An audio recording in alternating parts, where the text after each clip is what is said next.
आप देख रहे हैं BA न्यूज़ लाइव। खबर हमारी, फैसला आपका। इस वक्त की बड़ी खबर बरेली से ब्यूरो नागेश गुप्ता के साथ। बरेली, उत्तर प्रदेश सरकार राज्य मंत्री स्वतंत्र प्रभार डॉक्टर अरुण कुमार सक्सेना ने कहा, पौधरोपण, जैव विविधता एवं वेटलैंड सहित समस्त पारिस्थितिक तंत्र का संरक्षण व संवर्धन में योगदान, सक्रिय सहयोग, प्राकृतिक एवं कार्यों के प्रति कृतज्ञता ज्ञापित करने का एक सरल उपाय है। उन्होंने कहा कि प्रत्येक आयु के व्यक्ति से इस दिशा में कार्य बस जैव विविधता सुरक्षित रखने में अपना योगदान करें। उन्होंने कहा, इससे सबका विकास, सबका विश्वास एवं सबका प्रयास की भावना के अनुरूप पौधे रोपित, सिंचित व सुरक्षित कर एवं प्रदेश सरकार द्वारा जैव विविधता सुरक्षा व बुद्धि हेतु किए जा रहे प्रयासों में सहयोगी व सहभागी बनकर प्रदेश को जलवायु परिवर्तन की दर में बुद्धि के प्रतिकूल प्रभावों से सुरक्षित रखने में सहयोगी और सहभागी बने। स्वतंत्र प्रभार मंत्री डॉक्टर अरुण कुमार अंतर्राष्ट्रीय जैव विविधता दिवस के अवसर पर आज IVRI में आयोजित संगोष्ठी में मुख्य अतिथि बतौर व्यक्त किए। सांसद संतोष गंगवार ने सभागार में समस्त जीवन के लिए साझा भविष्य का निर्माण विषय वस्तु पर आधारित राष्ट्रीय संगोष्ठी का शुभारंभ किया। संगोष्ठी में तमाम लोगों ने अपनी भागीदारी निभाई।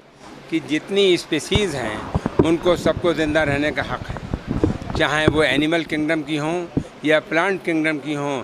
जितनी भी स्पीसीज हैं उनको जिंदा रहने का हक है और सब एक दूसरे से जुड़ी हुई हैं। अगर इंसेक्ट्स नहीं होंगे तो हमारे बहुत से फ्लावर्स का पॉलिनेशन नहीं होगा, फ्लावर्स के वो प्लांट्स ख़त्म हो जाएंगे। इसी तरह से हमारे चिड़ियाँ हैं, बहुत सी चिड़ियाँ लुप्त होती जा रही हैं, उनका भी पूरा इफ़ेक्ट है। वल्चर्स, जिन्हें मैं कहता हूँ स्कैवेंजर्स ऑफ नेचर, प्रकृति के सफाई कर्मचारी, अगर वो नहीं होंगे तो कोई जानवर मर जाएगा, कोई उसकी सफाई करने वाला नहीं है। तो हर जीव जंतु दूसरे जीव जंतु से जुड़ा हुआ है और जैव विविधता के अंदर हमको यही करना है, जितनी भी स्पीसीज़ हैं उनको सबको मेंटेन करना है, उनको सबको जीवित रखना है और उनसे फ़ायदा है। जैसे नदी के किनारे एल्गी होती है, एक एल्गी जो है नॉर्मल उसी साइज़ के किसी भी उससे 400 गुना ज़्यादा ऑक्सीजन देती है। मतलब कार्बन अवशोषण में इतना बड़ा योगदान है। और कार्बन अवशोषण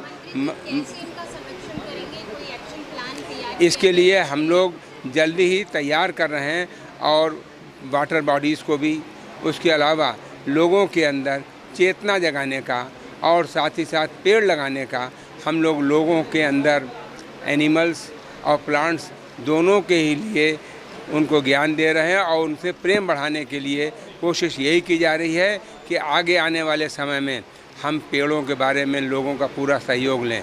हम चाहें वो छात्र हों, युवा हों या हमारे बुज़ुर्ग हों, हमें सर्विस में हों या कहीं भी NGOs हों, हमें सबका सहयोग लेना है और वृक्षारोपण करना है। वृक्षारोपण के अंदर हम इस कार्यक्रम को जो 1 जुलाई से 15 अगस्त चलेगा, हम यही कोशिश करेंगे कि हर आदमी का सहयोग इसमें हमें मिले और इसको एक मास मूवमेंट की तरह चलाएं। और खाली पेड़ लगाने से काम नहीं चलेगा, काम चलेगा पेड़ की परवरिश करने से। उसके लिए यह है, हम लोगों से कह रहे हैं अपने घर के अंदर अगर ज़रा भी जगह है, चाहे 2-4 पेड़ ही लगाओ, फल के पेड़ लगाओ, नींबू का लगा लो, संतरे का लगा लो, आड़ू का लगा लो, पपीते का लगा लो। उससे बच्चों को फल भी मिलेंगे और पेड़ भी रहेगा। एटमॉस्फेयर से ऑक्सीजन कम होगी, एटमॉस्फेयर को ऑक्सीजन मिलेगी। घर के बाहर बाउंड्री पे लगाओ तो पेड़ को ट्री गार्ड के साथ में लगाओ। इंडस्ट्रीज से कहेंगे नेशनल हाईवेज और स्टेट हाईवेज में हैं, ट्री गार्ड के साथ पेड़ लगाएं और पेड़ों को सुरक्षित रखने के लिए भी जिम्मेदारी लें। अपने CSR फंड से उनके पानी का इंतज़ाम करें, उनकी देखभाल का इंतज़ाम करें। इसी के साथ साथ हम किसान भाइयों से कह रहे हैं कि अपने खेत की मेड़ पे पेड़ लगाओ, इस तरह से पेड़ लगाओ कि वहाँ पर कार्बन का अन्वेषण हो सके और कार्बन के पेड़ लगने से उनकी खेती की उपज पे कोई ख़ास असर नहीं पड़ेगा। साथ ही हमारे विभिन्न विभाग जो लगा रहे हैं उनसे हमारा यही कहना है, तार का बाड़ा लगाओ, उसके बाद पेड़ लगाओ। जहाँ जगह कम है और पेड़ लग सकते हैं वहाँ मियाँबाकी फॉरेस्ट से लगा रहे हैं ताकि ज़्यादा पेड़ लगें, ज़्यादा जल्दी बढ़ें, ज़्यादा ऑक्सीजन मिले और कार्बन डाइऑक्साइड का ज़्यादा अवशोषण। दिवस के अवसर पर ये कार्यक्रम आयोजित आज बरेली में किया गया। कोशिश ये की गई कि बरेली रुहेलखंड एरिया में हमारे वन जीव भी हैं और वन भी है। तो हम चाहते हैं कि उन स्थानों पर जाके ही हम इसका इस तरह का आयोजन करें। आप लोगों ने देखा होगा कि बड़े अच्छे प्रेजेंटेशन हुए हैं और उन प्रेजेंटेशन में जो बातें आई हैं कि हम जीव जंतु के लिए सोचें, उनके अधिकार को भी संरक्षित रखें, उन क्षेत्रों को संरक्षित रखें और उसके लिए हम एक्शन प्लान बनाएं। और हम 5 तारीख को प्रत्येक गांव के प्रधान को ऑनलाइन हम लोग इसकी ट्रेनिंग देंगे आने वाले 5 तारीख को और वर्ल्ड इन्वायरमेंट डे के दिन। और एक हम लोगों ने बुकलेट तैयार किया है जिसमें वो गांव में जो वन जीव है, गांव में जो डाइवर्सिटी है, उसको मैप करके हर गांव का एक रिकॉर्ड होगा और उससे आकलन किया जाएगा कि कितना कम हो रहा है, कितनी आवश्यकता है इसको बढ़ाने की। तो ये प्रथम बार ग्रामीण स्तर पर हम बायोडाइवर्सिटी को ले जा रहे हैं। दूसरी बात ये है कि आज हम लोग इसलिए कार्यशाला कर रहे हैं कि पूरा दिन हम उनके लिए दे रहे हैं जो हमारे पेड़ हैं, पौधे हैं, कीटाणु हैं, हमारे जो इंसेक्ट्स हैं, हमारे जो